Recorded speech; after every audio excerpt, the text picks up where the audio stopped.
Thank you for that interesting talk, all of you. I have few questions, three-part question rather. So the first one is to Shailaja. The topic being resolute will. And there is also this calm strength. And you nicely pointed out, reminded us about Patelji's contribution to India. Then there is also this figure of Subhash Chandra Bose. And then we also have our own Sri Aurobindo, who was right in the forefront of freedom fighting. And then he left all that and came to Auroville. So in terms of making the right choices, how do we, lesser mortals, make the right choices? You know, at that moment, perhaps it would have felt like as if fighting for India was the largest cause. But then no, he felt that there is larger than that. And he came to Auroville and did his sadhana. That was part one. Second, to you, Jyotiji, we all have this, pressure of pleasing others, no? And we also, since our childhood, we say listen to the parents, listen to the elders, and this and that, and also to the boss. And then slowly it turns into a sense of servility to an extent, not just being its service.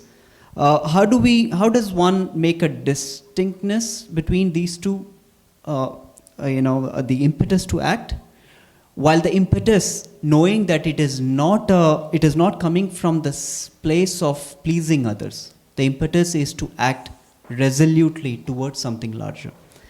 And to you, Dr. Mehra, how do we reconcile? You talked about this wrath as a blessing. Then how do we look at these ongoing world events like Russo-Ukraine war, or let's say the Chinese oppression of the Uyghurs community? It's a very definite, resolute will to act against them. How do we yet understand that? Where do we draw the line? Where is the red line? How do we understand that? Thank you. So I'll take the last question. I don't know about drawing the line because I think that also comes with our own inner perception, the growth in our inner perception. For some things, it may be easier for us to say, yeah, on the surface, this looks bad, Russia-Ukraine war, but maybe there is something good hidden in it. As long as I am not personally affected by it, right? We can intellectualize it, mentalize it, and say, this is also the destructive force of divine taking care of some things. But when a world situation or a situation in our own families or in our own communities erupts, which has a direct bearing on me, my life, that's where my ego's preferences come in. And that's when the real test comes.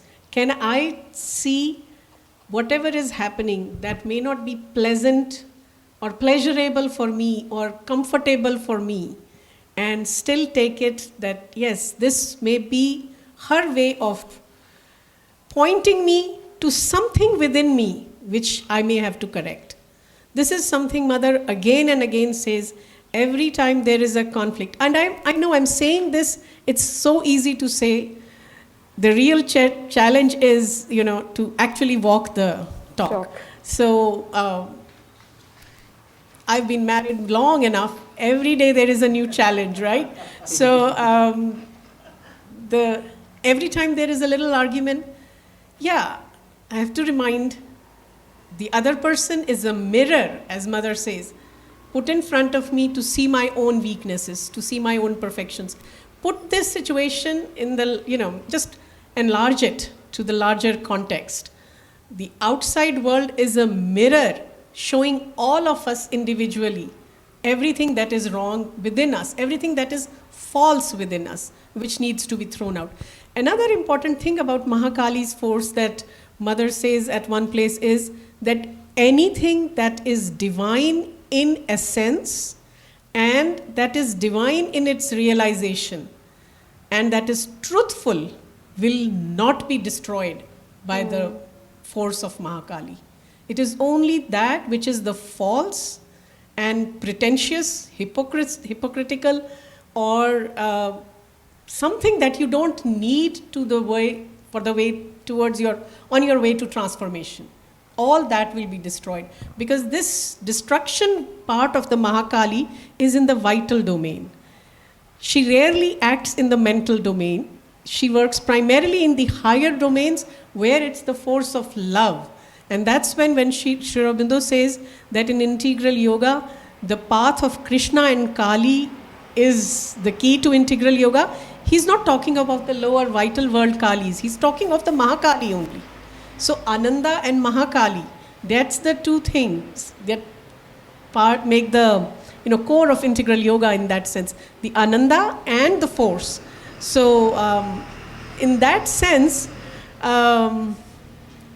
you have to, it takes a lot of courage, I would say, a lot of force to say no.